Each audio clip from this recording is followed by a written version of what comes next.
Verset 37. Le dernier jour, le grand jour de la fête, Jésus, se tenant debout, s'écria, si quelqu'un a soif, qu'il vienne à moi et qu'il boive. Celui qui croit en moi, des fleuves d'eau vive couleront de son sein, comme dit l'Écriture.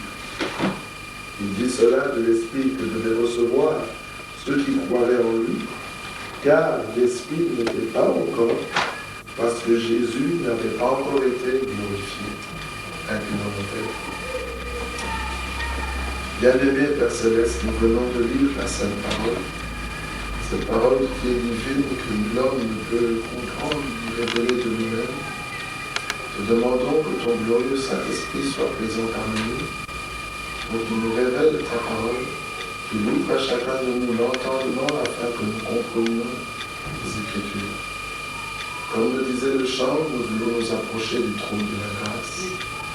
Nous voulons fuir ce monde et la vanité qui l'accompagne, sa convoitise. Et nous voulons tous être des vaillants soldats du Seigneur, jusqu'au jour où les portes d'or s'ouvriront pour nous, afin que nous puissions pénétrer là-haut, être assis à la table du Seigneur avec Jésus-Christ, et ensuite vivre dans cette ville céleste et merveilleuse, cette ville que tu as été préparée et rachetée. Bénis chacun de nous ce soir. Donne à chacun de nous la disposition de cœur nécessaire afin que nous quittions ce lieu transformé. Nous désirons que tout soit pour ta gloire et ta gloire seule. Saisis-nous, circoncis nos lèvres afin que nous puissions dire que ce qui vient de toi et que chacun apprenne à faire une expérience avec toi. Voici, nous te l'avons demandé dans le nom de Jésus-Christ. Amen. Amen. Veuillez vous asseoir. Nous sommes heureux de nous retrouver ce soir encore pour écouter la parole de Dieu, parce que nous voulons que Dieu parle à nos cœurs. Le frère, en ouvrant la réunion, avait lu un passage très important. C'est dans Jean, au chapitre 10. Jean 10. Il est dit au verset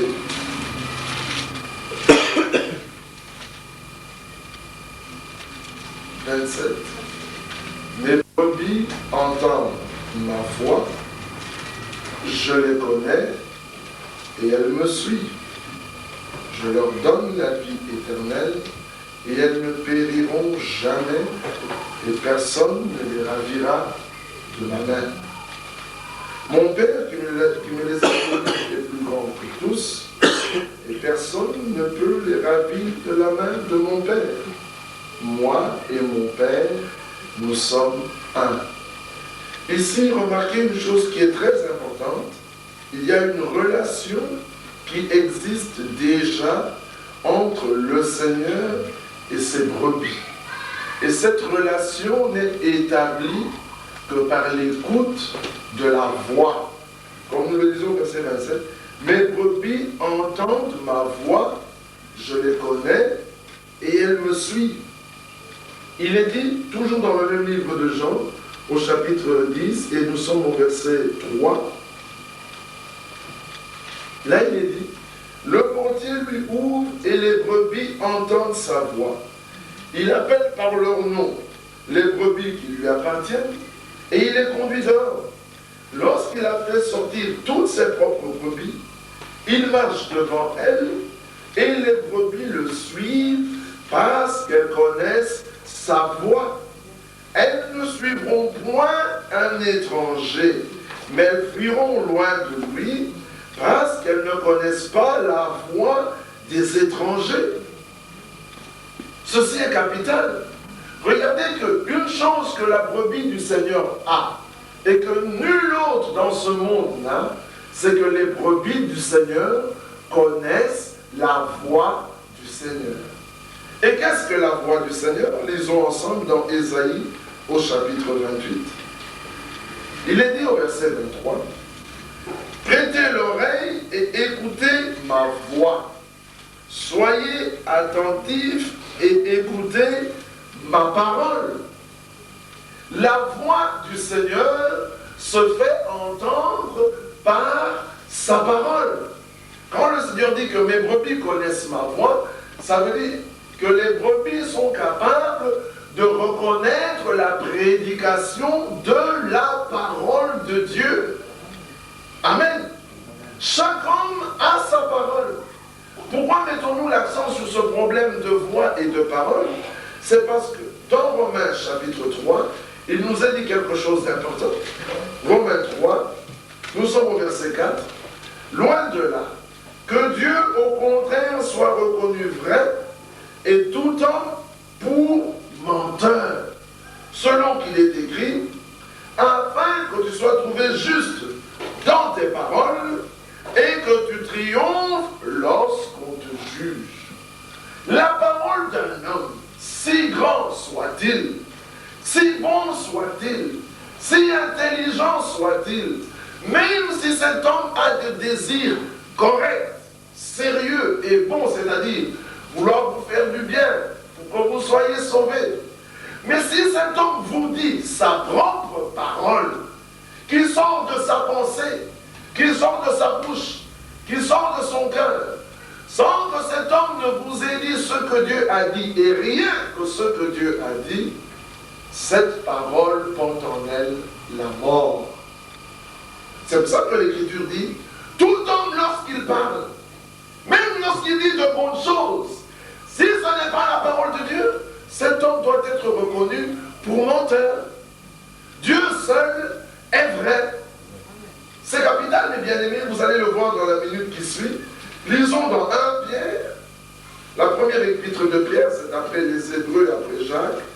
Première épître de Pierre, nous sommes au chapitre 1er et au verset 24. Commençons même au verset 22.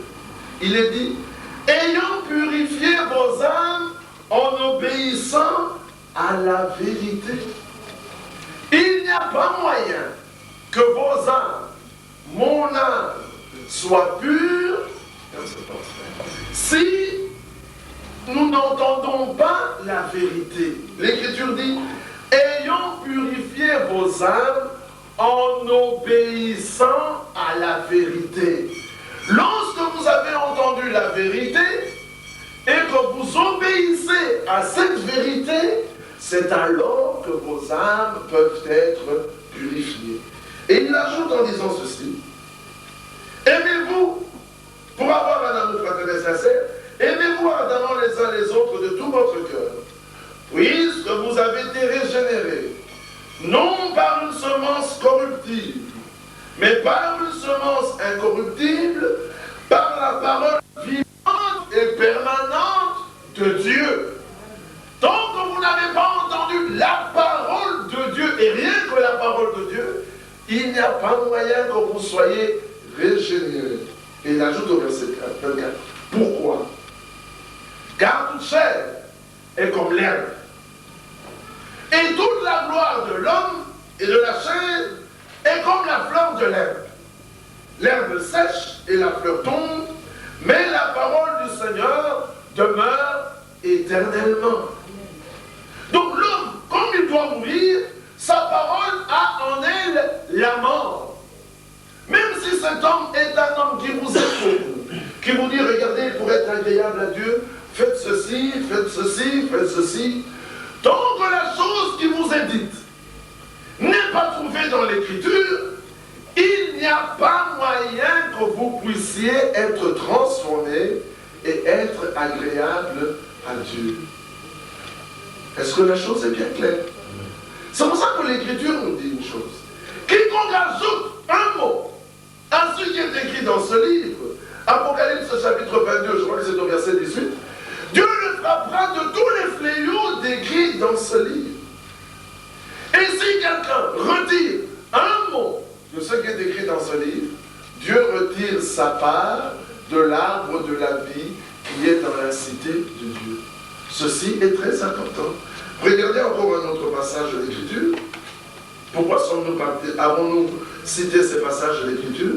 Parce qu'il a été dit dans Jean au chapitre 7, là où nous avons lu, Jean 7, verset 37, le dernier jour, le grand jour de la fête, Jésus se tenant debout s'écria, si quelqu'un a soif, qu'il vienne à moi et qu'il boive.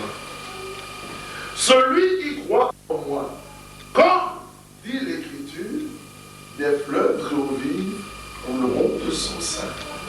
Donc, la chose n'est pas qu'il suffit de croire en Jésus, mais si tu parviens à croire en Jésus-Christ, comme le disent les Écritures, c'est alors qu'au-dedans de toi, des fleuves d'eau vive pourront couler de ton sein.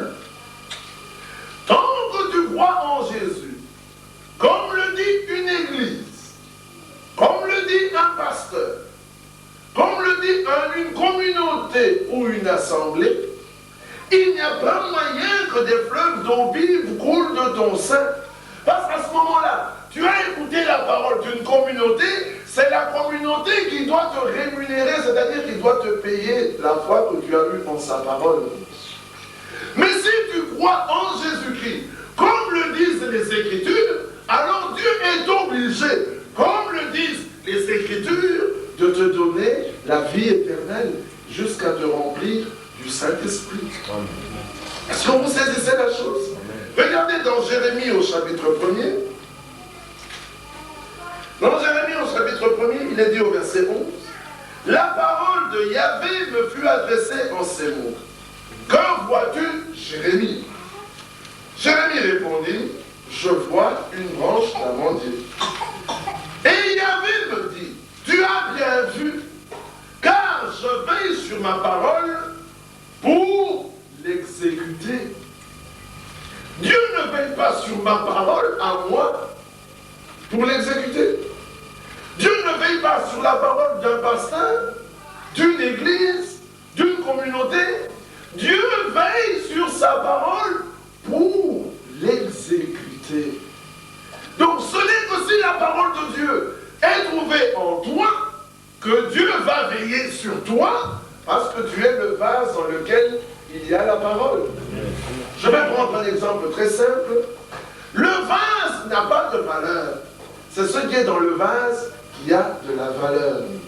Si vous avez une bouteille de parfum, et que dans cette bouteille de parfum, il y a le parfum que vous aimez, la bouteille n'est pas encore vide, vous allez mettre cette bouteille à un endroit pour que les enfants ne jouent pas avec. Et quand la bouteille voudra tomber, vous allez tout faire pour la rattraper, vous direz, ah, mon parfum, vous ne parlerez pas de la bouteille, mais vous parlerez du parfum qu'il y a dans la bouteille. Mais lorsque la bouteille de parfum est vide du parfum, vous jetez la bouteille à la poubelle. Donc, en veillant sur le parfum qu'il y a dans la bouteille, vous veillez automatiquement sur la bouteille qui est le vase. Est-ce que vous saisissez? Quand vous avez un œuf, vous veillez à ce que cet œuf ne tombe pas. Ce n'est pas la coquille qui vous intéresse, c'est ce qu'il y a dans l'œuf. Mais si vous avez percé l'œuf des deux côtés, et vous avez vidé tout ce qui est à l'intérieur, mais vous pouvez jeter la coquille, elle n'a plus d'importance. Tant que l'homme, la parole de Dieu n'est pas trouvée en lui, mais Dieu ne veille pas sur lui. Pour que Dieu veille sur toi, il faut que la parole de Dieu soit en toi. Alors Dieu qui veille sur sa parole pour l'exécuter, va veiller sur toi afin que cette parole s'accomplisse avec toi. Mais si maintenant dans ton cœur, tu as pris la parole d'une église, tu as pris la parole de ton pasteur, tu as pris la parole d'une communauté, c'est à la communauté à veiller sur la parole qu'elle a mis en toi. Ce n'est pas à Dieu. Dieu n'est redevable qu'à sa parole et à lui-même. C'est pour ça, bien aimés frères, la particularité des véritables croyants, c'est qu'ils ne croient que ce que Dieu dit. Quand ils sont dans une situation donnée, ils ne disent pas, oui, mais qu'est-ce que ça dit, qu'a dit le pasteur? Non, non, non, non. Ils ne demandent pas, oui, mais que dit le groupe des anciens? Non, non, non. Que dit frère tel? Non, non. Ça, ce ne sont pas des questions bibliques. Ça, ce sont des questions que les hommes ont mis dans les cœurs des croyants pour que les croyants commencent à marcher sur la base de ce qu'un homme a dit, sur la base de ce qu'un groupe d'hommes a dit. Le croyant pose toujours cette question, mais que disent les Écritures? Amen. Quand on lui répond ce que dit l'Écriture, et il se met en marche. Parce qu'il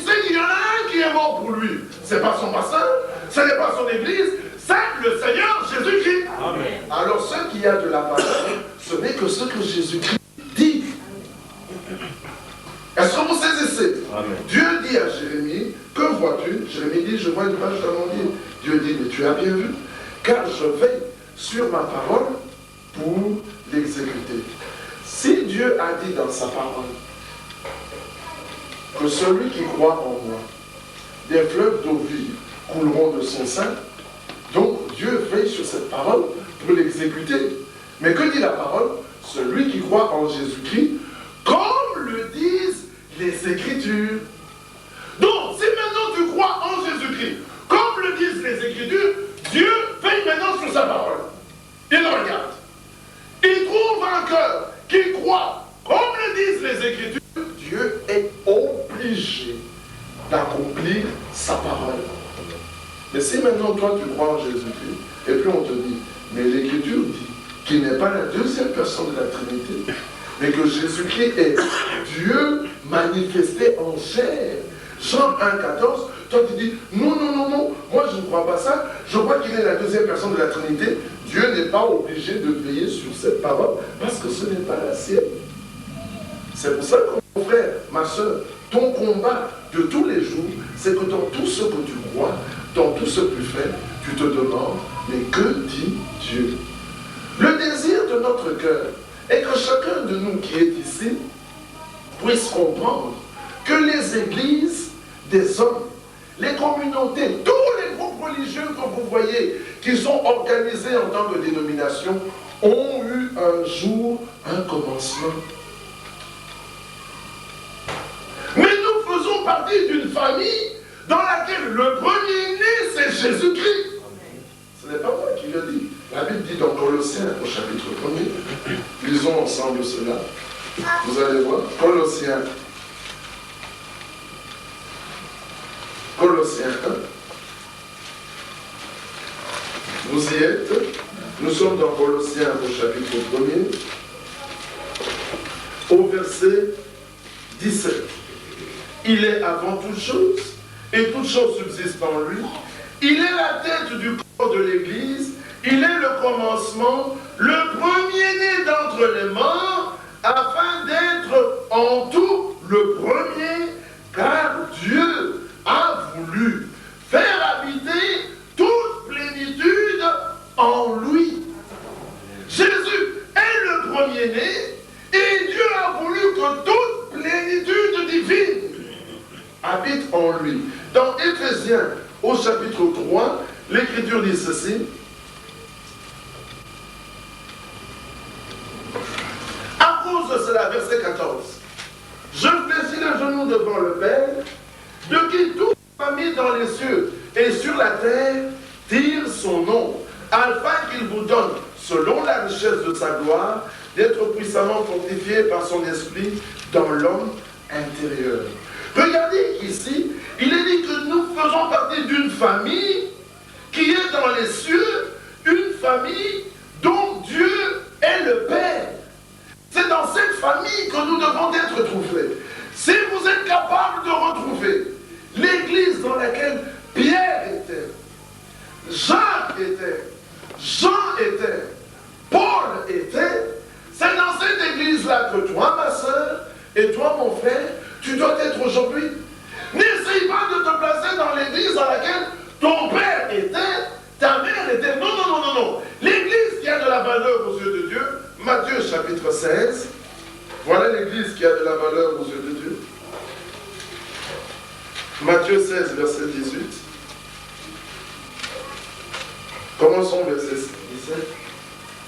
Jésus reprenant la parole lui dit, tu es heureux, Simon, fils de Jonas, car ce ne sont pas la chair et le sang qui t'ont révélé cela, mais c'est mon Père qui est dans les cieux. Et moi je te dis que tu es Pierre, et que sur ce roc, je bâtirai mon église, et que les séjours des morts ne prévaudront point contre elle.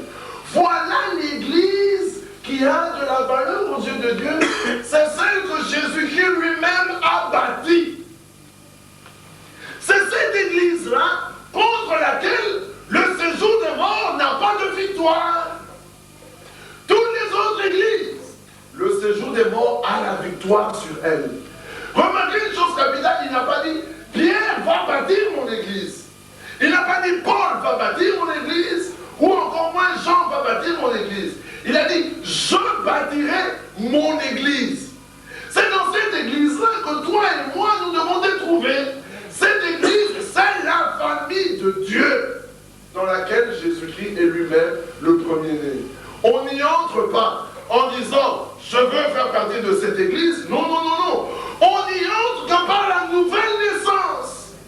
Si tu ne nais de nouveau, Nicodème, Jean 3, à partir du verset 3, tu n'entreras pas dans le royaume des cieux. Nicodème lui dit, mais comment est-ce possible, moi qui suis vieux, puis-je encore entrer dans le sein de ma mère pour naître à nouveau? Il dit, non, si tu ne nais d'eau et d'esprit, tu ne peux pas entrer dans le royaume. Voilà pourquoi la condition, la nouvelle naissance a pour origine la semence de Dieu qui est la parole de Dieu. Luc chapitre 8, nous sommes au verset 11, lisons cela ensemble. Voici ce que signifie cette parabole. La semence, c'est la parole de Dieu. Aussi vrai que dans le naturel, pour qu'un enfant naisse, il faut qu'un père donne une semence. Dans le spirituel, pour qu'un homme naisse de nouveau, il faut que Dieu donne sa semence. Et la semence de Dieu, c'est la parole de Dieu. Voilà pourquoi il a dit, celui qui croit en moi, comme le disent les Écritures, de son sein coulera des fleuves d'eau vive qui jailliront jusque dans l'éternité. Les hommes ont perdu cela de vue. Aujourd'hui, ils prennent à cœur d'écouter les paroles des églises qui ont existé. Et bien sûr, chacun dira, mon église est la bonne, celui-là dira, mon église est la bonne, celui-là dira que mon église est la bonne, et tout le monde prend la Bible pour dire que son église est la meilleure. Mais aucune de ces églises n'est la bonne, parce que la seule qui est valable, c'est celle que Jésus-Christ lui-même a bâtie. Et comme ce n'est que celle que Jésus a bâtie, qui peut résister et vaincre la mort, les églises que les hommes ont bâties tomberont certainement. Amen. Amen. Bien-aimés frères, il y a une chose délicate et dangereuse. C'est que lorsqu'un aveugle conduit un autre aveugle, ils tombent tous les deux dans un même trou. Un jour dans ma vie, j'avais vécu une expérience que je n'avais jamais vue avant, une expérience triste et malheureuse. Qu'est-ce que c'était? Un jour, j'étais à Kinshasa, à l'endroit qu'on appelle le rond-point Gaba, et que vois-je? Deux hommes qui s'avancent. Tous les deux avaient une crête blanche, tous les deux étaient aveugles. Mais il y avait un aveugle qui était vieux depuis plus longtemps qu'un autre. Et l'aveugle qui était vieux depuis plus longtemps tenait par la main l'aveugle qui était nouvellement aveugle. Alors j'avais devant moi un aveugle qui tenait un autre aveugle. Et les aveugles, vous voyez comment les aveugles marchent avec leur canne? Et ces hommes ont marché, ils ont traversé la route, on a arrêté les véhicules et ils se sont tenus. Et puis un bus qui vient. Et l'autre qui lui dit, mais comment allons-nous faire pour reconnaître le bus dans lequel nous allons monter? Le vieil aveugle dit au jeune aveugle, je sais comment on va faire. Et le jeune aveugle demande au vieil aveugle, comment? Il dit, mais c'est simple, on va poser la question à quelqu'un qui voit, et on dira, c'est lequel. Est-ce que vous avez entendu ça? Il se voulait conducteur du jeune aveugle, mais incapable de se conduire lui-même parce qu'il ne voyait pas. Alors le jeune aveugle qui lui dit, mais comment puis-je faire maintenant pour monter dans le bus? Il dit, toi ne t'inquiète pas, tu es avec moi, je sais comment on va faire. Quand tu arrives, suis simplement mes mouvements. Si je tape un coup à droite, tu tapes aussi un coup à droite. Si je tape un coup à gauche, tu tapes aussi un coup à gauche. Et selon les coups qu'on va taper, on saura si oui ou non on a franchi la première ou la deuxième marche. Et moi j'observais ça, je dis, mais ce n'est pas possible. Un aveugle qui conduit un autre aveugle. D'accord, il frappe sa canne par terre pour voir s'il y a un trou ou pas. Mais si devant lui il y a une branche, il ne la verra pas. Il va rentrer dans la branche et il va se faire mal. Donc quand un aveugle conduit un autre aveugle, certainement qu'ils tomberont tous les deux dans un même trou. Je vous rappelle, mes bien-aimés frères, la sincérité avec laquelle l'homme s'avance dans la voie dans laquelle il est n'a jamais produit le salut. Si en toute sincérité, vous prenez du cyanure et vous croyez que c'est de l'aspirine, vous allez mourir sincèrement. Ce n'est pas parce que vous vous étiez trompé que vous n'allez pas mourir, non. Le cyanure va quand même vous tuer. Nous allons vous pleurer en toute sincérité, on va t'enterrer en toute sincérité. Ta sincérité n'aura servi qu'à te conduire dans la tombe. La sincérité n'a de la valeur que lorsqu'elle est placée dans la parole de Dieu. C'est pour cela que nous n'avons pas besoin de nous conforter dans notre position des églises données, mais nous devons chercher à savoir ce que Dieu dit. C'est aussi simple que ça. Non, les hommes, quand ils étaient venus pour connaître le Seigneur, comme nous le disions l'autre jour, en chemin, ils rencontrent une église, maintenant ils s'identifient à cette église. Vous lui demandez, crois-tu en Dieu? Il te dit, je suis protestant. Qu'il entende une correction faite sur un enseignement des protestants, il dit, ah, il s'attaque à moi. Ah, mais non. Ici, il s'agit que toi, l'individu, tu comprennes que c'est le salut de ton âme. Comme on le disait, regardez comment en hiver, les gens se couvrent. Mais quel est l'état de leur âme? La Bible dit, si vous croyez en moi, comme le disent les Écritures, ce n'est que si vous croyez, comme le disent les Écritures, que des fleuves d'eau vive couleront de votre sein. C'est-à-dire que vous aurez la vie éternelle et que Dieu pourra alors vous sceller de son esprit pour le rencontrer un jour. En dehors de cela, toute pratique humaine, même s'il est plein de bonne volonté, ne servira à rien. Si Dieu devait nous juger sur la base d'une doctrine donnée, quelle est la doctrine que Dieu va utiliser pour nous juger? C'est pour ça que Dieu va juger l'humanité sur la base de sa parole.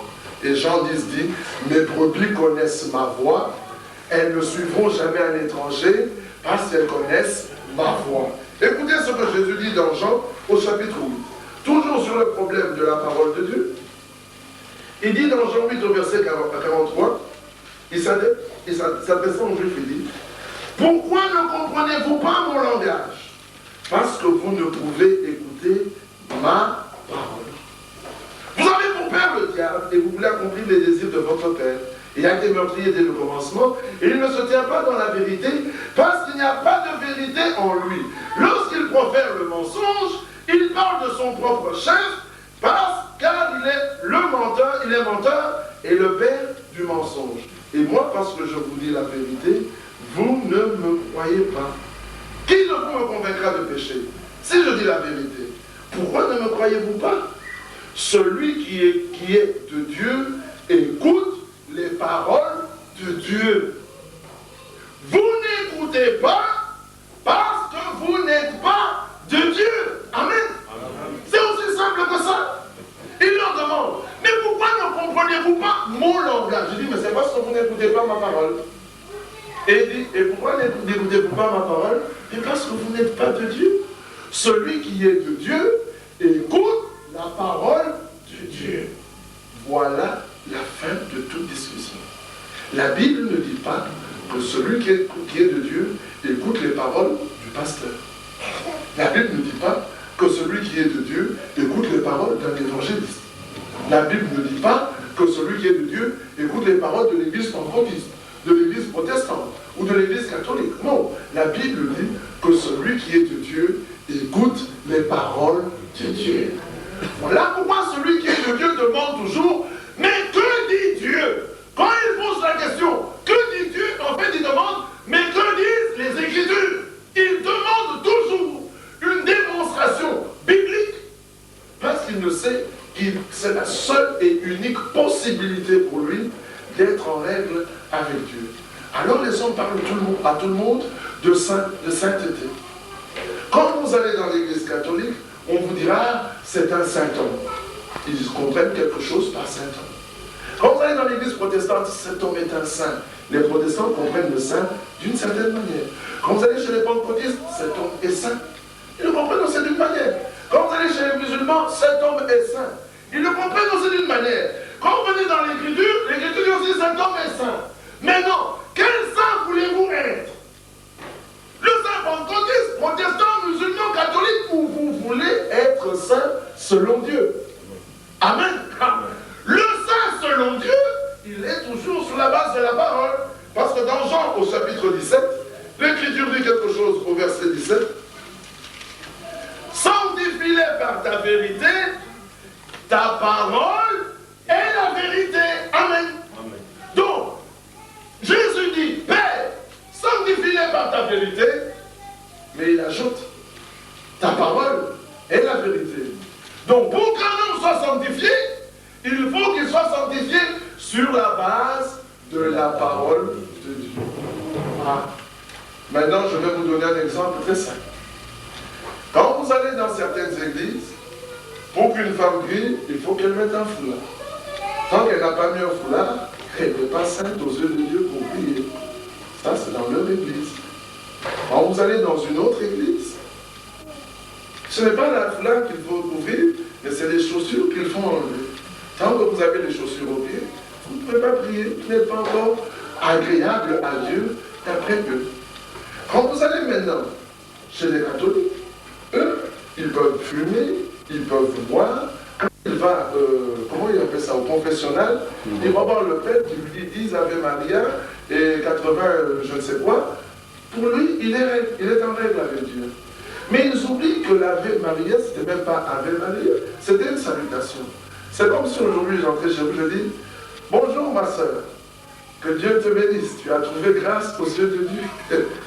Et maintenant, tous les croyants de l'Assemblée commencent à venir et bonjour ma soeur, que Dieu te bénisse. Ça, c'était une salutation que l'ange Gabriel avait faite à Marie. Quand il a vu Marie, comme nous disons bonjour, lui il a dit je te salue Marie, toi à qui une grâce a été faite.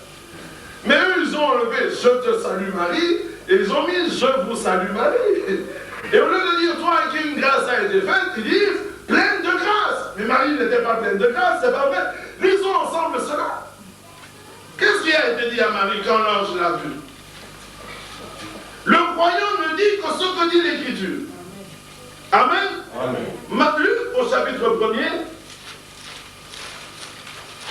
verset 26. Au 6e mois, l'ange Gabriel fut envoyé par Dieu dans une ville de Galilée appelée Nazareth, auprès d'une vierge fiancée à un homme de la maison de David nommé Joseph. Le nom de la vierge était Marie. L'ange entra chez elle et dit « Je te salue, toi à qui une grâce a été faite. Le Seigneur est avec toi. » Amen. Amen. Écoutez verset 29. Troublé par cette parole, Marie se demandait ce que pouvait signifier une telle salutation. Est-ce que vous voyez? L'écriture est très simple lorsque nous la laissons telle qu'elle est. Mais eux, au lieu de prendre que c'était une salutation, c'est devenu une prière, c'est devenu « Je vous salue Marie, pleine de grâce ». Mais Marie n'était pas pleine de grâce, il lui a dit « Toi à qui une grâce a été faite ». Mais qui était plein de grâce? Jean chapitre 1er.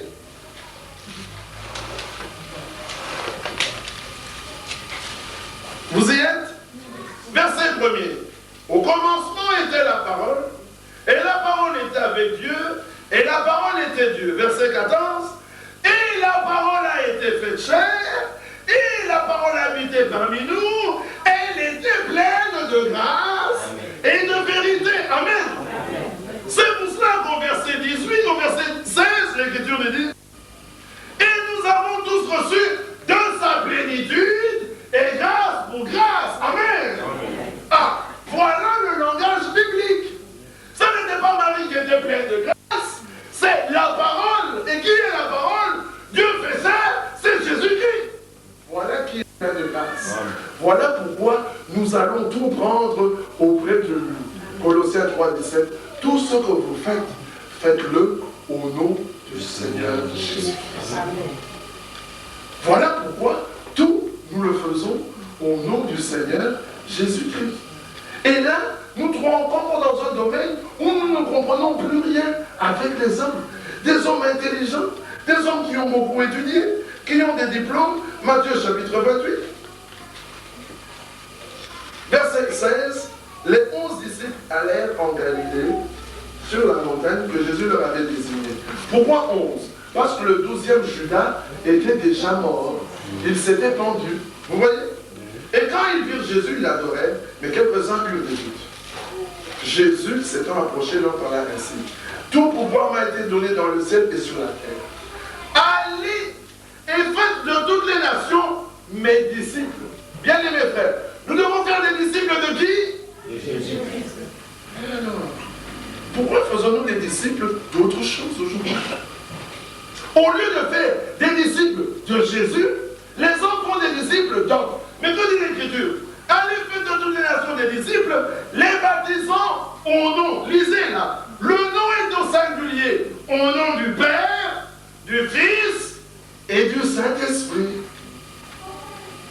Ici, on demande le nom, un seul nom, qui est le nom du Père, qui est le nom du Fils, qui est le nom du Saint-Esprit.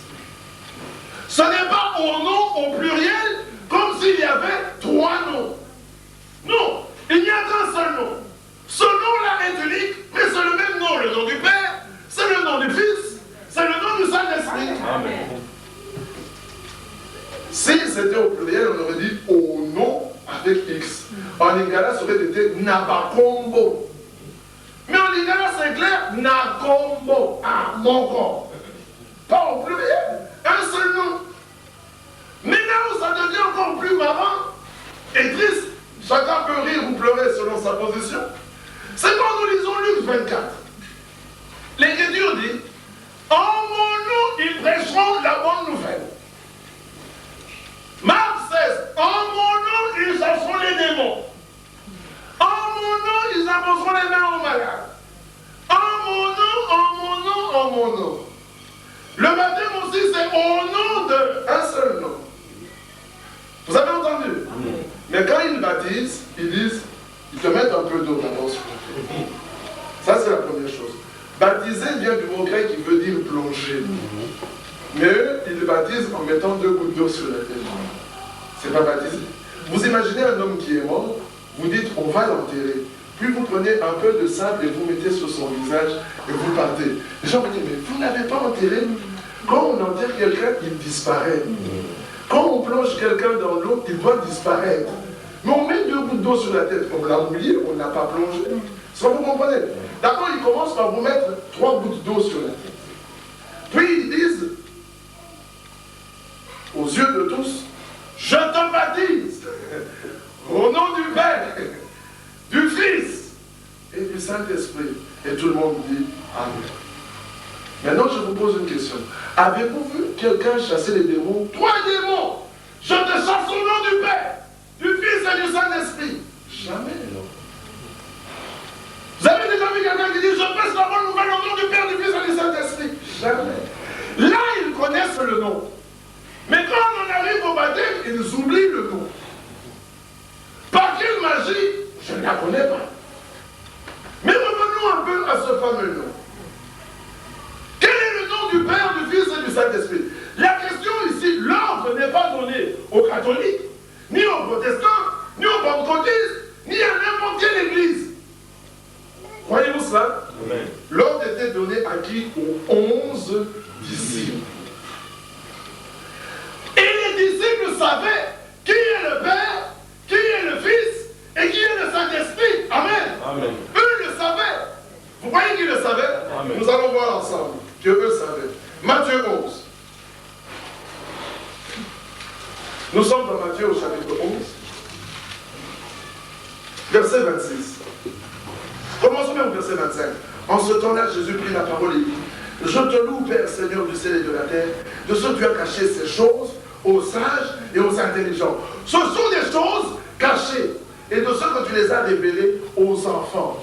Oui, Père, je te loue de ce que tu l'as voulu ainsi.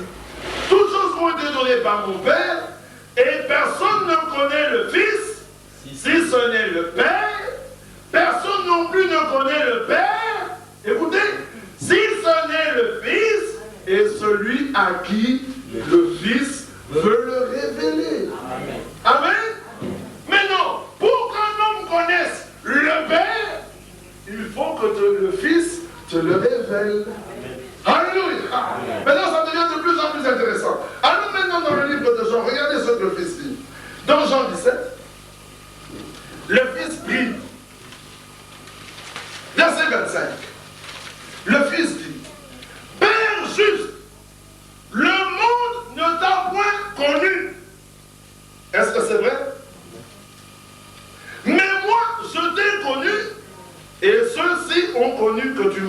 envoyés.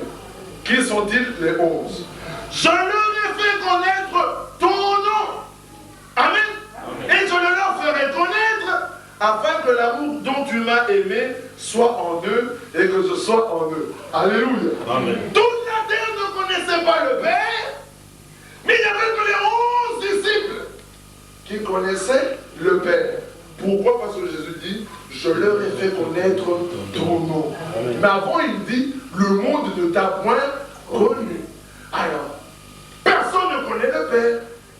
Si ce n'est le Fils, et celui à qui le Fils veut bien le révéler. Et là, nous lisons que le Fils l'a révélé aux 11 apôtres.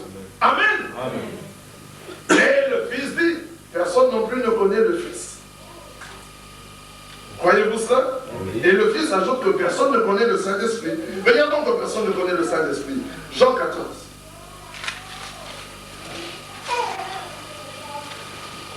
Verset 15. Si vous m'aimez, gardez mes commandements. Et moi je prierai le Père, il vous donnera notre consolateur, afin qu'il demeure éternellement avec vous. L'Esprit de vérité, que le monde ne peut recevoir, parce qu'il ne le voit point, et ne le connaît point. Mais vous le connaissez, car il demeure avec vous, et il sera en vous. Donc, Jésus dit que le monde ne connaît pas le Saint-Esprit, mais vous les 11, vous connaissez le Saint-Esprit. Alléluia. Amen. Mais le même Jésus a encore ajouté que le monde ne le connaissait pas lui. Personne ne connaissait le Fils. Il avait même mal connu le Fils. C'est ce que Jésus leur fait comprendre. Vous ne me connaissez pas. Dans Jean 14, regardez ce que Jésus dit aux disciples. Jean 14, nous sommes au verset 7. Jésus dit aux disciples, si vous me connaissiez, vous connaîtriez aussi mon Père. Et dès maintenant, vous le connaissez et vous l'avez vu. Les disciples connaissaient Jésus, ils connaissaient le Père, ils connaissaient le Saint-Esprit. Croyez-vous cela? On l'a vu avec l'Écriture. Et Jésus leur dit, allez par tout le monde, faites des disciples, les baptisant au nom du Père. Connaissez-vous le Père? Ils disent, oui, nous le connaissons. Au nom du Fils et du Saint-Esprit. Connaissez-vous le Fils et le Saint-Esprit? Oui, nous le connaissons. Mais aujourd'hui, au lieu que les hommes posent la question aux disciples, ils vont poser la question aux prêtres. Prêtre, comment peut-on baptiser? Et le prêtre vous le dira comme on le fait dans son église. Jésus a d'abord dit, allez prêcher la bonne nouvelle. Mais les prêtres baptisent les petits enfants. Ils disent, toi maman, crois pour l'enfant, nous allons baptiser l'enfant. Mais la Bible dit que le baptême est pour celui qui croit. Marc chapitre 16. Lisons. Nous sommes dans Marc 16. Verset 15. Marc 16, verset 15. Puis il leur dit, allez par tout le monde et prêchez la bonne nouvelle à toute la création. Celui qui croira et qui sera baptisé sera sauvé. Mais celui qui ne croira pas sera condamné. Donc, pour qu'un homme se fasse baptiser, il faut d'abord qu'on lui prêche la bonne nouvelle. 1. 2. Il faut qu'il croie.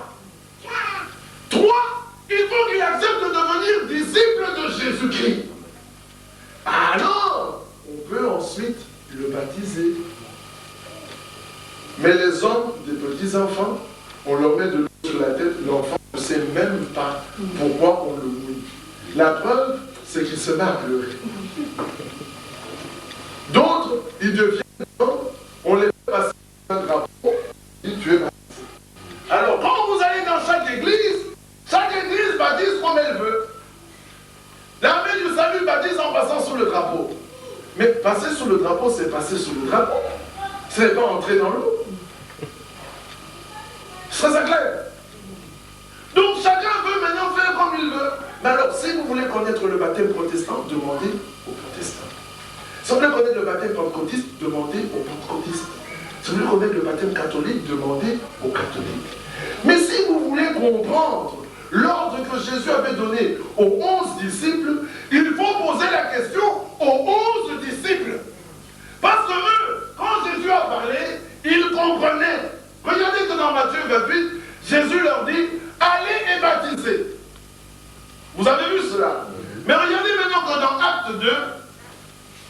Acte 1. Avant que les disciples aillent baptiser, Jésus leur dit ceci.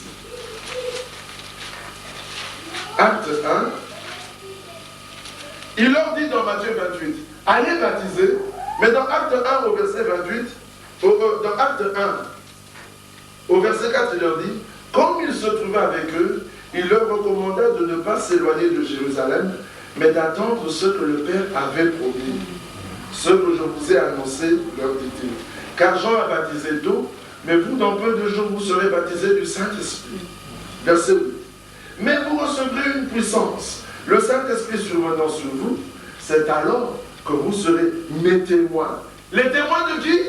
De Jésus. Ah, vous serez les témoins de Jésus. Où? À Jérusalem. Dans toute la Judée, dans la Samarie et jusqu'aux extrémités de la terre. Après avoir dit cela, il fut élevé. Pendant qu'il regardait, et une nuée le déroba à leurs yeux. Eux, au lieu d'obéir, ils sont restés à regarder Jésus qui partait. Des anges leur apparurent et leur dirent, mais hommes galiléens, pourquoi vous regardez, vous avez devoir regarder au ciel? Ce Jésus qui a été enlevé au milieu de vous reviendra de la même manière que vous l'avez vu allant au ciel.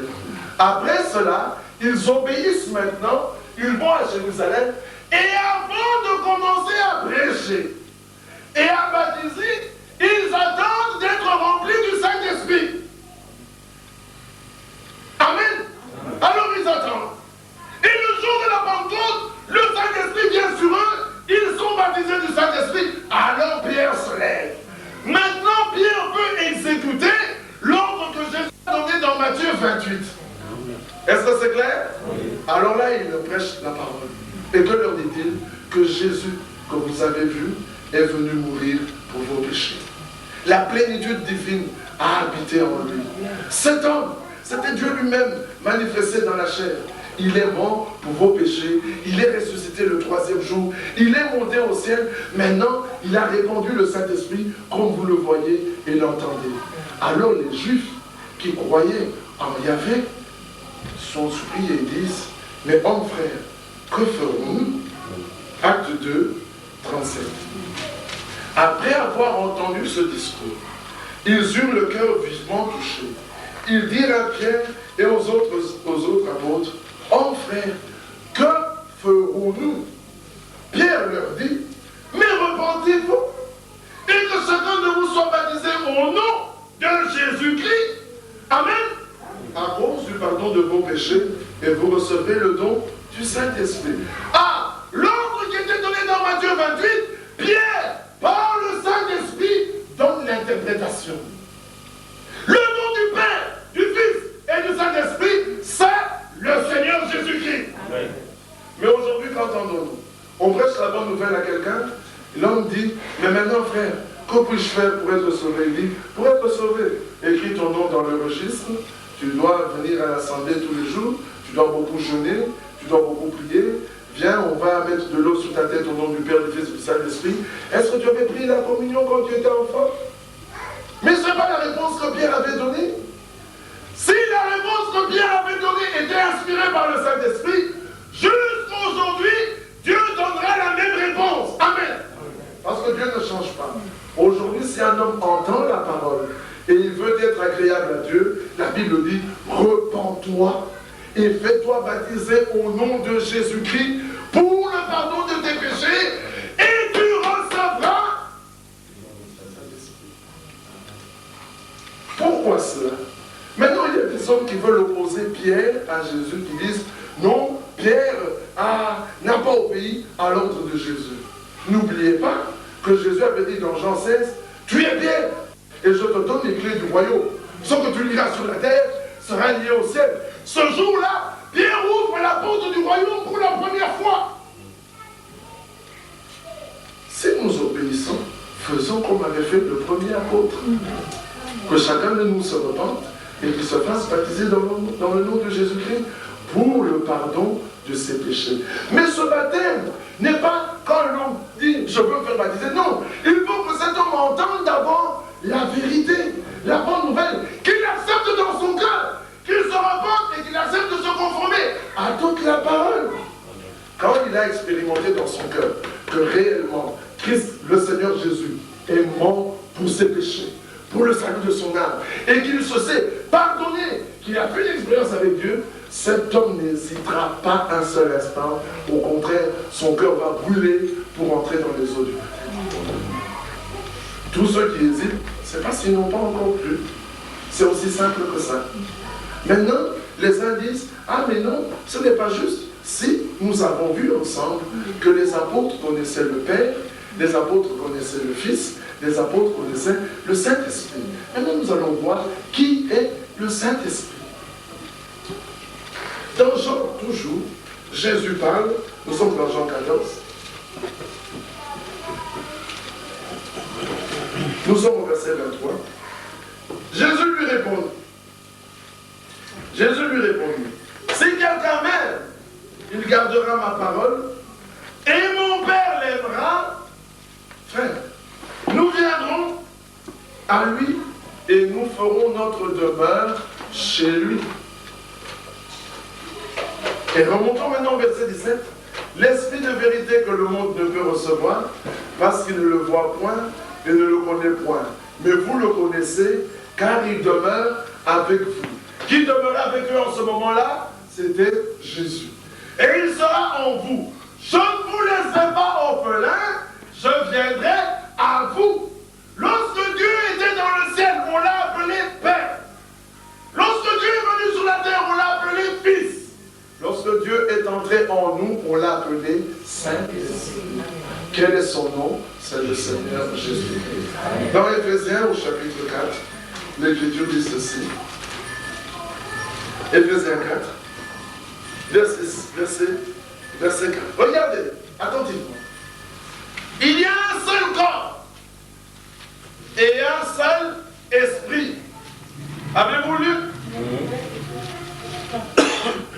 Éphésiens 4, 4. Il y a un seul corps et il y a un seul esprit. Mais dans Jean 4, 24, il est dit, Dieu est esprit. Mais il n'y a qu'un seul esprit. Relisons.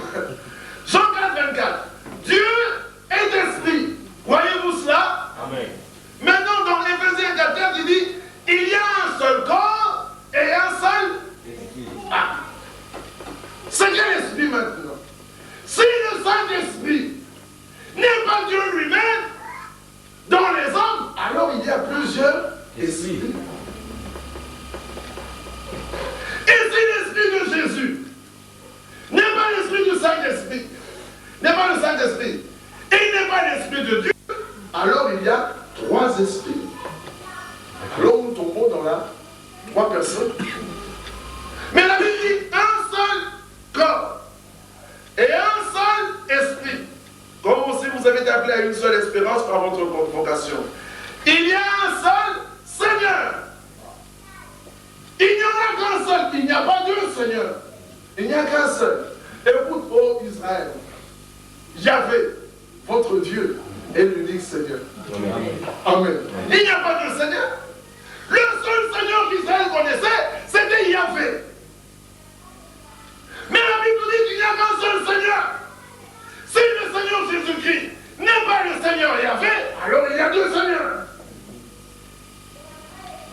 Mais l'Écriture dit qu'il n'y a qu'un seul Seigneur. Continuons la lecture. Une seule foi. Quelle foi?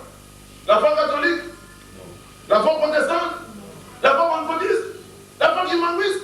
Mais quelle foi? Il n'y a qu'une seule foi. La foi que tu dois avoir, mon frère, la foi que tu dois avoir, ma soeur, c'est cette foi. Amen. Pour avoir cette foi, tu dois écouter les apôtres. Si tu n'écoutes pas les apôtres, la foi que tu as, ce n'est pas la même foi, la foi qui est du même prix que celle de Pierre. Lisons un peu dans le livre de Pierre, nous allons revenir ici. 1 Pierre, non, que dis-je, 2 Pierre, chapitre 1er, verset 1er. Simon Pierre, 2 Pierre 1.1. Simon Pierre, serviteur et apôtre de Jésus-Christ. À ceux qui ont reçu en partage une foi du même prix que la nôtre. Amen. Amen. L'évangile, les épîtres sont écrites, l'épître de Pierre est écrite à ceux qui ont reçu une foi du même prix que celle de Pierre. Allons dans le livre de Jude, nous voyons encore cette foi. Jude, c'est avant Apocalypse. Jude, il n'y a pas de chapitre dans Jude. Nous sommes au verset 3. Bien-aimés, alors que je désirais vivement vous écrire au sujet de notre salut commun, je me suis senti obligé de vous envoyer cette lettre pour vous exhorter à combattre pour la foi qui a été transmise au sein une fois pour toutes. Amen. Moi aussi, je vous exhorte ce soir à combattre pour la foi qui a été transmise une fois pour toutes au sein. Arrêtez de combattre pour la foi catholique, protestante, pentecôtiste ou n'importe laquelle. Laissez tomber ces choses-là. La Bible dit qu'il n'y a qu'une seule foi. Romains 10, 17, la foi vient de ce qu'on entend, et ce qu'on entend vient de la parole de Christ. Si vous n'entendez pas la parole du Seigneur, il n'y a pas moyen que vous ayez la foi. Vous n'avez qu'une conviction qui vient d'une église donnée. Parce que la Bible, revenons dans Ephésiens 4, nous dit il n'y a qu'une seule foi. Alléluia. Ça devient de plus en plus beau. Mais s'il n'y a qu'une seule foi, c'est pour cela que nous voulons combattre. C'est la foi qui a été transmise une fois pour toutes au sein. C'est la foi qui a le même prix que celle de Pierre. C'est la foi dont Paul parle dans Ephésiens 4. Et c'est la foi dont l'Écriture dit que sans la foi, nul ne peut être agréable à Dieu. Hébreux 11, à partir du verset 4. Maintenant, continuons la lecture. Ephésiens 5, il y a un seul Seigneur, une seule foi, un seul baptême. Amen. Amen. Quel baptême? Mais le même que Pierre, Paul, Jacques et Jean. Si tu as été baptisé, mon frère, d'un baptême différent que celui que Pierre, que Paul, que Jean, Philippe ont donné dans les Écritures, tu n'es pas baptisé bibliquement. Parce qu'il n'y a qu'un seul baptême. C'est lequel? Celui que Pierre a donné le premier jour à la Pentecôte. La Bible dit, revenons dans Acte 2. Acte 2. Lisez avec moi, vous allez voir. Acte 2, verset 14. Vous êtes d'abord dans Acte 2, verset 4. Et ils furent tous remplis du Saint-Esprit. D'accord? Verset 14. Alors Pierre, entre parenthèses, rempli du Saint-Esprit, se présentant avec les 11 élevant la voix et leur parla en ces termes. Hommes juifs, vous tous qui séjournez à Jérusalem, sachez ceci et prêtez l'oreille à mes paroles. Amen. Ce soir, le Saint-Esprit vous dit, hommes frères qui séjournez ici, prêtez l'oreille à mes paroles. Amen. Mes brebis connaissent ma voix, elles entendent ma parole et elles me suivent. Voilà le seul baptême. Rempli du Saint-Esprit, Pierre leur dit, repentez-vous et que chacun de vous soit baptisé au nom du Seigneur Jésus-Christ pour le pardon de vos péchés. Revenons dans Ephésiens 4. Nous avons vu quel est ce baptême. Ce qui est terrible, bien-aimés frères, c'est que comme le dit un frère, un bien-aimé frère, si un enfant va à l'école et on lui dit 3 plus 3 plus 3 égale combien? Et qu'il réponde au maître égale 3 plus 3 plus 3. On va lui donner combien? 0. Qu'est-ce qu'il a fait? Il a échoué. Il n'a pas répondu à la question, il a répété la question. Mais eux, on leur a donné un ordre. Baptisez au nom du Père, du Fils et du Saint-Esprit. Ne répétez pas l'ordre, exécutez l'ordre. Mais tous les jours, ils répètent l'ordre. Je te baptise au nom du Père, du Fils. Non, là vous répétez l'ordre. Il s'agit d'exécuter. Quel est le nom? Oh, mais il y a une parole merveilleuse. C'est dans le livre d'Ésaïe. Regardez ça, vous allez voir. Prenez avec moi Ésaïe. Nous sommes au chapitre 8, si je ne me trompe pas. Vous êtes en Ésaïe 8? Écoutez. Verset 13. C'est Yahvé, Jéhovah des armées, que vous devez sanctifier. Qui devons-nous sanctifier? Éternel Yahvé. Amen. Amen. C'est lui que vous devez craindre et redouter. Qui devons-nous craindre? Éternel Yahvé. Ah. Il sera quoi? Un sanctuaire.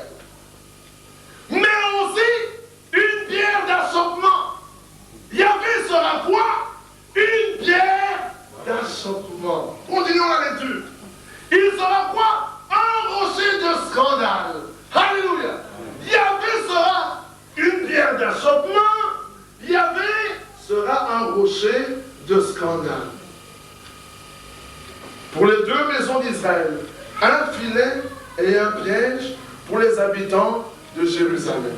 Maintenant, nous allons voir dans le Nouveau Testament qui est le rocher de scandale. Il y a la pierre d'achoppement. 1 Pierre au chapitre 2.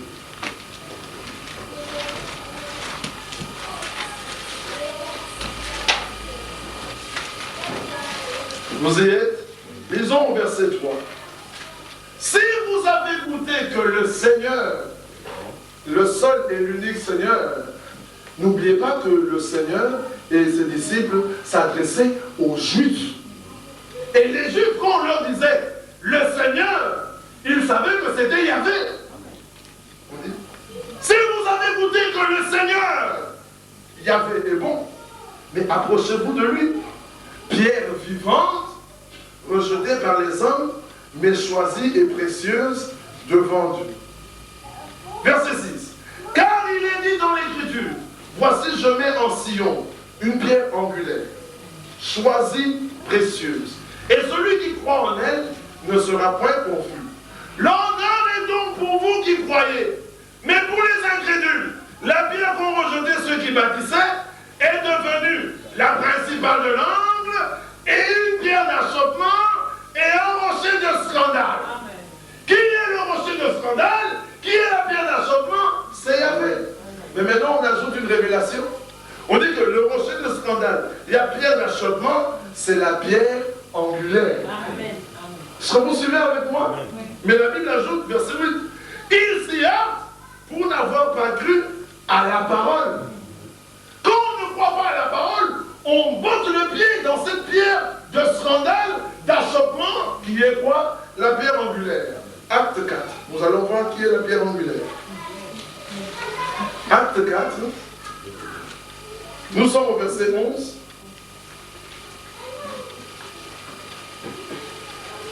Vous y êtes? Jésus est la pierre rejetée par vous qui bâtissez et qui est devenue la principale de l'angle. Amen. Maintenant, la Bible nous dit que la pierre angulaire, c'est Jésus-Christ. Qui est la pierre d'achoppement? Qui est la pierre de scandale? Qui est la pierre angulaire? C'est le Seigneur Jésus-Christ. Un seul Seigneur. Amen. Nous continuons pour la lecture. Nous allons prendre ça dans un autre passage, dans le livre de Romains, afin que cela soit confirmé par plusieurs passages de l'Écriture. Prenons cela dans les Romains.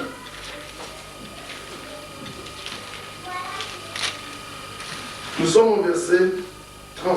Que dirons-nous donc? Romains 9, excusez-moi mes frères.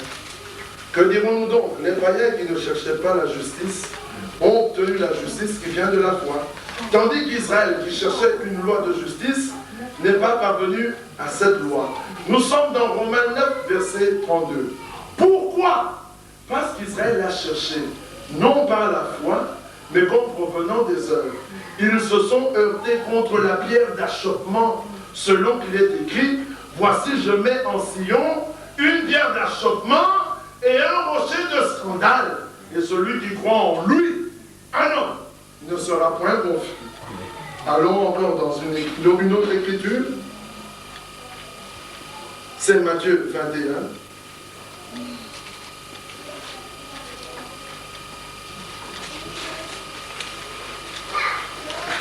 Verset 42. Vous y êtes. Jésus leur dit, n'avez-vous jamais lu dans les Écritures la pierre qu'ont rejetée ceux qui bâtissaient est devenue la principale de l'angle? C'est du Seigneur que cela est venu et c'est un prodige à nos yeux. C'est pourquoi, je vous le dis, le royaume de Dieu vous sera enlevé et sera donné à une nation qui en rendra les fruits. Celui qui tombera sur cette pierre s'y brisera et celui sur qui elle tombera sera écrasé. Et cette pierre angulaire, nous l'avons lu, c'est Jésus-Christ. C'est pour ça que dans Ésaïe 8, nous n'avions pas terminé la lecture. Reprenons Ésaïe 8. Regardez, il est dit, c'est l'Éternel des armées que vous devez sanctifier. C'est Yahvé que vous devez craindre et redouter. Yahvé sera pour vous un sanctuaire. Yahvé sera pour vous une pierre d'achoppement. Yahvé sera aussi un rocher de scandale pour les deux maisons d'Israël. Verset 15. Plusieurs tribus trébucheront, ils tomberont et se briseront, ils seront enlacés et pris. Enveloppe cet oracle, c'est-à-dire cette déclaration de Dieu. Seule cette révélation parmi mes disciples. Amen. Amen. Seuls les disciples connaîtront cette révélation. C'est pour ça qu'il a dit, allez dans toutes les nations, prêchez la bonne nouvelle et faites de toutes les nations mes disciples. Il n'y a que les disciples de Jésus-Christ qui ont la révélation qu'il y avait de l'Ancien Testament et c'est Jésus-Christ dans le Nouveau Testament. Amen. Amen. Nous continuons le passage. Là où nous étions dans Éphésiens, c'est là que nous étions arrêtés un instant. Revenons dans Éphésiens, au chapitre 4. Il y a donc, verset 5, un seul Seigneur, une seule foi, un seul baptême. Verset 6, il y a un seul Dieu et Père de tous. Ce Dieu-là, il est au-dessus de tous. Ce Dieu-là, il est parmi tous. Ce Dieu-là est en tous. Amen. Amen. Si vous venez à trouver le seul Dieu et Père de tous, qui est en même temps au-dessus de tous, qui fut en même temps parmi tous, et qui peut être en même temps dans tous ceux qui croient, vous avez trouvé le véritable Dieu. Amen. Parce que c'est ce que dit Éphésiens 4, verset 6. Un seul Dieu, pas deux, et Père de tous. Ce Dieu-là, il est Père de tous. Ce Dieu-là, il est au-dessus de tous. Ce Dieu-là, il est en tous. Ce Dieu-là, il est parmi tous. Maintenant, nous allons commencer à la première partie. Nous allons voir qui est au-dessus de tous. Romains chapitre 9. Romains chapitre 9. Verset 5. Si on commence au verset là, vous verrez qu'ils sont israélites, à qui appartient l'adoption, la gloire, les alliances, la loi, le culte, les promesses et les patriarches. Et de qui est issu, selon la chair, le Christ, qui est au-dessus de toutes choses, qui est Dieu béni éternellement. La Bible dans Romains 9, 5 nous dit que celui qui est au-dessus de toutes choses, c'est Christ. Qui est parmi tous? Il nous a dit dans Matthieu 28, voici je suis avec vous jusqu'à la fin du monde. Matthieu 18, là où deux ou trois sont rassemblés en mon nom, je suis au milieu d'eux. Qui est en nous? Jean 14, 23, celui qui m'aime gardera mes commandements, moi et mon Père nous viendrons et nous ferons notre demeure chez lui.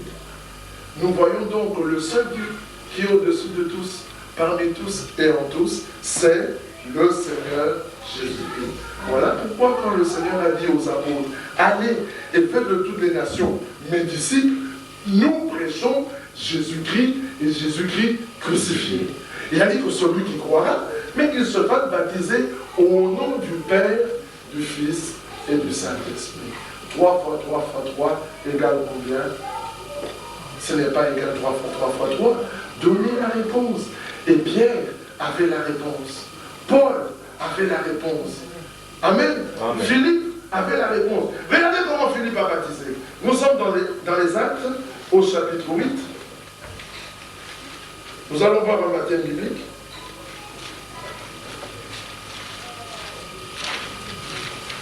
Verset 14. Les apôtres qui étaient à Jérusalem, ayant appris que la Samarie avait reçu la parole de Dieu, y envoyèrent Pierre et Jean. Verset 15. Ceux-ci arrivés chez les Samaritains prièrent pour eux, afin qu'ils reçoivent le Saint-Esprit, car ils n'étaient encore descendus sur aucun d'eux, ils avaient seulement été baptisés au nom du Seigneur Jésus. Amen. Voilà comment Philippe avait baptisé. Nous avons vu dans le livre d'Actes, toujours au chapitre 2, comment Pierre a baptisé. Maintenant nous voyons comment Philippe a baptisé. Nous allons voir comment Paul lui-même a été baptisé. Actes au chapitre, nous sommes dans Actes au chapitre 22.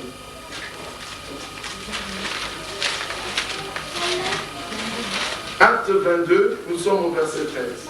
Et il me dit, Saul, mon frère, recouvre la vue. Au même instant, je recouvrais la vue et je le regardais. Il dit, le Dieu de nos pères t'a destiné à connaître sa volonté, avant le juste et entendre les paroles de sa bouche, car tu lui serviras de témoin auprès de tous les hommes des choses que tu as vues et entendues. Et maintenant, pourquoi tardes-tu? Lève-toi, sois baptisé et lavé de tes péchés en invoquant le nom du Seigneur. Voilà comment Paul a été baptisé. C'est pour ça qu'après avoir été baptisé ainsi, dans Acte 19, il rencontre des disciples de Jésus. Verset 1er. Pendant qu'Apollos était à Corinthe, Paul, après avoir parcouru les hautes provinces de l'Asie, arriva à Éphèse. Ayant rencontré quelques disciples, il leur dit, avez-vous reçu le Saint-Esprit depuis que vous avez cru? Ils lui répondirent, nous n'avons même pas entendu dire qu'il y a un Saint-Esprit. Il dit, de quel baptême avez-vous donc été baptisés? Ils répondirent, mais du baptême de Jean. Mais nous avons été baptisés par celui qui a baptisé Jésus-Christ lui-même. Mes frères, moi j'ai déjà été baptisé. Paul dit, Jean a baptisé du baptême de repentance, disant au peuple de croire en celui qui venait après lui, c'est-à-dire en Jésus. Sur ces paroles, ils furent baptisés au nom du Seigneur Jésus. Lorsque Paul leur eut imposé les mains, le Saint-Esprit vint sur eux et ils parlaient en langue et prophétisaient. Regardez comme Paul, qui était un grand apôtre, n'a pas baptisé n'importe comment. Il a baptisé comme on l'a baptisé. Il a baptisé comme Pierre avait baptisé. Il a baptisé comme Philippe avait baptisé, c'est-à-dire au nom du Seigneur Jésus. C'est capital parce que dans les Éphésiens, il est dit au chapitre 2, nous sommes au verset 20, écoutez attentivement, vous avez été édifiés sur le fondement des apôtres et des prophètes, Jésus-Christ lui-même étant la pierre angulaire. Vous ne devez écouter rien d'autre que la prédication qui est conforme à la prédication des apôtres et des prophètes. Prédication dont le fondement est celui des apôtres et des prophètes, dont Jésus-Christ est la pierre angulaire. Voilà l'église de Jésus-Christ. En dehors de celle-ci, il n'y en a aucune autre. Tout autre n'est que sable mouvant et vous passerez avec elle. Oh, aujourd'hui, les hommes peuvent encore bien discuter. Mais en ce jour-là, qui pourra discuter? Qui pourra le faire? 1 Jean, chapitre 4, nous dit une parole capitale. 1 Jean, chapitre 4. À ceci, je vous demande que tout homme qui viendra vers vous, qui soit-il, éprouvez-le comme le dit la Bible. 1 Jean 4. Regardez au verset 1er. Bien-aimés, n'ajoutez pas foi à tout esprit, mais éprouvez les esprits, pour savoir s'ils sont de Dieu, car plusieurs faux prophètes sont venus dans le monde. Éprouvez quoi? Les esprits, pour voir si l'esprit qui vous parle vient de Dieu. Mais regardez comment l'épreuve se fait. Nous sommes au verset 5, 6. Eux, ils sont du monde, c'est pourquoi ils parlent d'après le monde, et le monde les écoute. Écoutez, nous sommes de Dieu. Qui parle? C'est Jean et les autres apôtres. Nous sommes de Dieu. Celui qui connaît Dieu nous écoute. Celui qui n'est pas de Dieu ne nous écoute pas. C'est par là que nous reconnaissons l'esprit de la vérité et l'esprit de l'erreur. Mon frère, comment reconnaît-on l'esprit de l'erreur de l'esprit de la vérité? Par les miracles? Par les visions? Par les prophéties? Par les dons?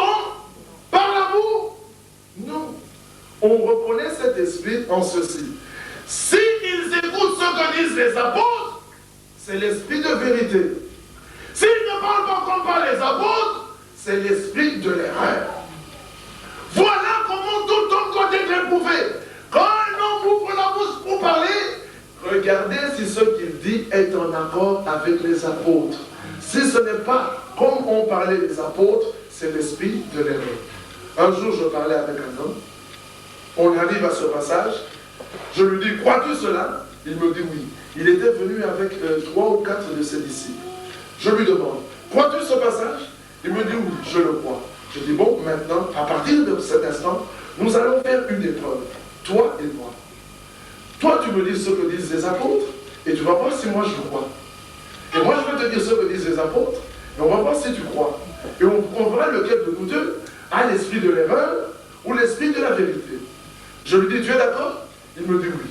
Je dis, qui veux-tu qui commence? Il me dit, toi commence. Alors je prends 1 Jean 5, 20.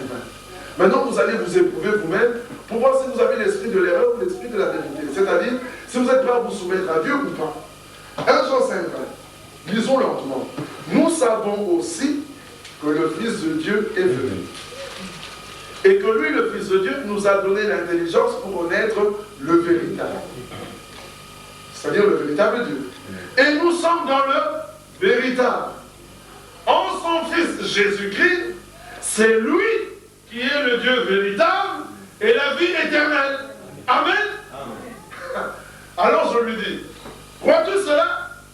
Il me dit, relisons un peu. Il dit, nous sommes, le Fils de Dieu est venu, qui nous a donné l'intelligence pour connaître le véritable, et nous sommes dans le véritable, en son Fils Jésus-Christ, c'est lui qui est le Dieu véritable et la vie éternelle. Alors je lui pose la question, crois-tu, comme le dit ce passage, que Jésus-Christ est le Dieu véritable et la vie éternelle? Il me dit, non, je ne suis pas d'accord.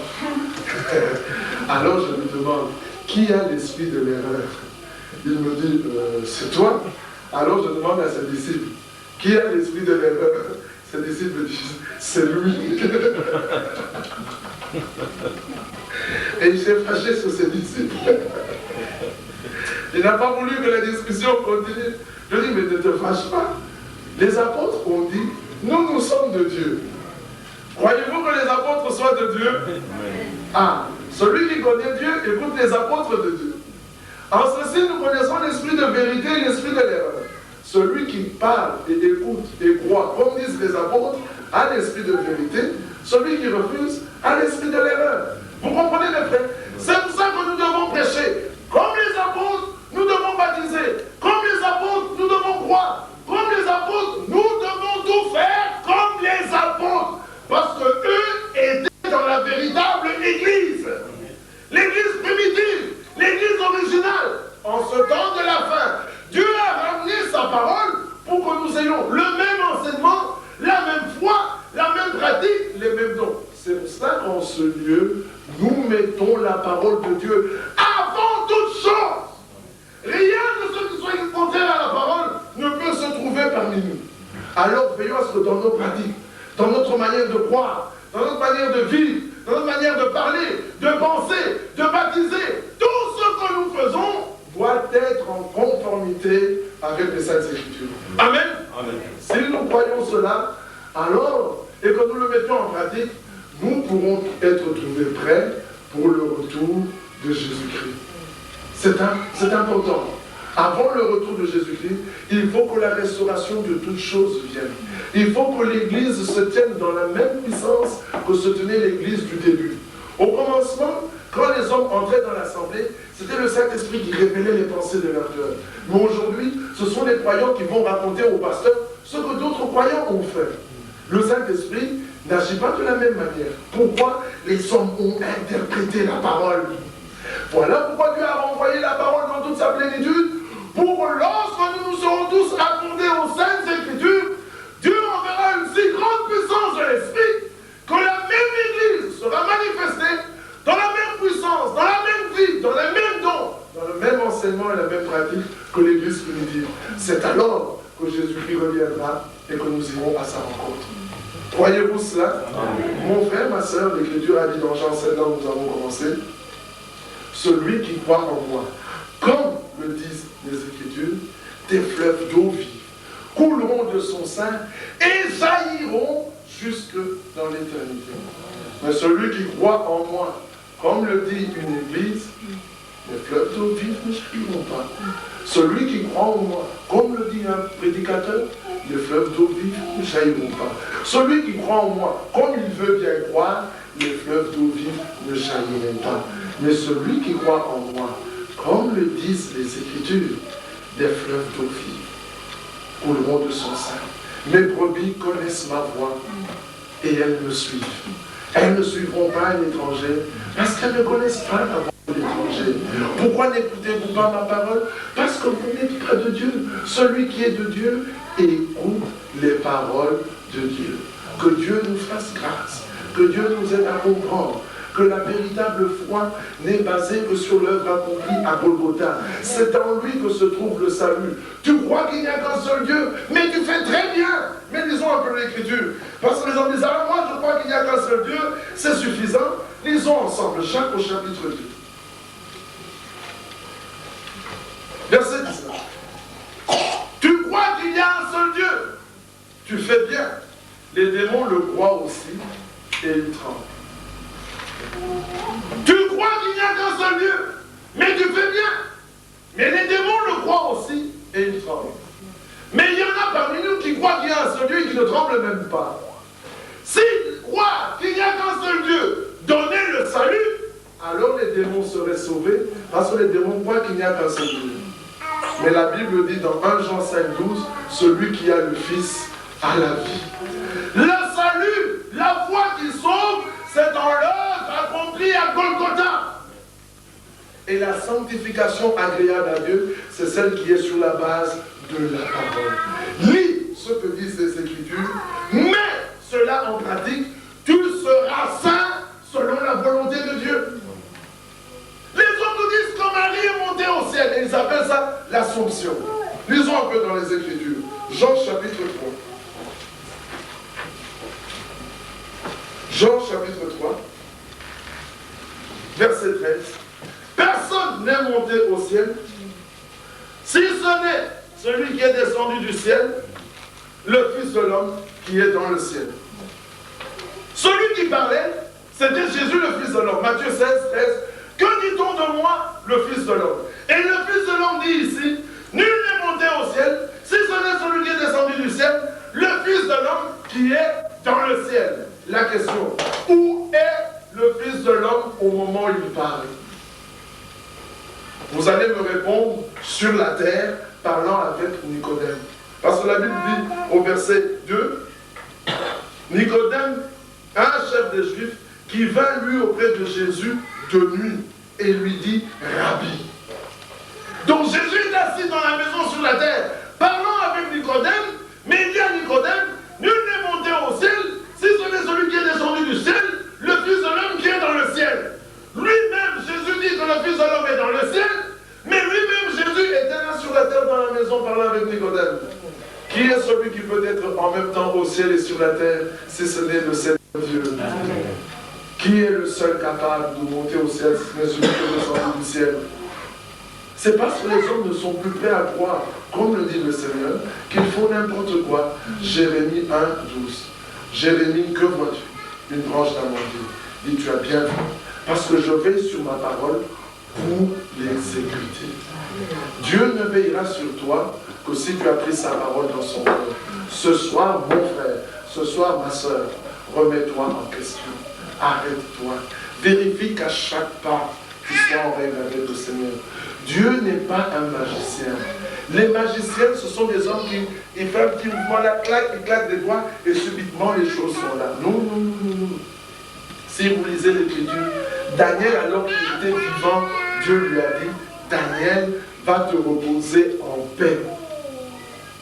Dans les derniers jours, tu te lèveras et tu entreras dans ton héritage. Il était vivant. Il a examiné l'Écriture, il était conscient qu'il était en règle avec Dieu. Et non qu'à marcher avec Dieu au point que Dieu l'a enlevé. Vous n'allez pas vivre comme vous l'entendez. Dieu a interdit une chose. Vous le faites, on vous dit, Dieu dit, ah, non, non, moi je ne crois pas. Vous savez, frère, chacun est libre. Et vous croyez que c'est de cette manière que vous allez rencontrer Dieu? La liberté devant Dieu n'est que dans le cadre des Saintes Écritures. Si Dieu dit à l'homme, si vous restez sous la couverture de l'Écriture, vous êtes sous le sang, vous êtes sous ma protection. Si vous sortez, je ne suis plus garant de votre vie, vous êtes livré à la mort. Vous êtes libre de courir sous la protection du sang. Mais le jour que tu sors de la protection du sang, tu n'es plus sous la couverture du sang et Dieu n'est plus lié par sa parole. La sanctification qui est agréable à Dieu, c'est celle qui est en accord avec les Écritures. Alors, si tu veux t'habiller, si tu veux marcher, si tu veux vivre, quoi que ce soit que tu veuilles faire, demande. Mais que disent les Écritures? Qu'on te montre ce que disent les Écritures, et alors, si tu es de Dieu, tu écouteras la parole de Dieu et tu la mettras en pratique. Amen. Amen. Inclinons-nous. Mon frère, ma soeur, comme nous l'avons entendu dans la parole, Jean 7, 37, celui qui croit en moi, comme le dit les Écritures, des fleuves d'eau vive couleront de son sein et jailliront jusque dans l'éternité. Nous allons chanter un peu cantique dans un esprit de méditation, gardant la tête inclinée. Yesu azali awa, Yesu azali awa, Yesu azali awa na biso, Yesu azali awa, Yesu azali awa, Yesu azali awa na biso, Yasola, Alleluia, Alleluia, Alleluia, na Yesu, Yesu azali, Alleluia, Alleluia, Alleluia, na Yesu, Kiti sanguyana yo, Kiti sanguyana yo, Kiti sanguyana yo, Mexico yo, Kiti sanguyana yo, Kiti sanguyana yo, Kiti sanguyana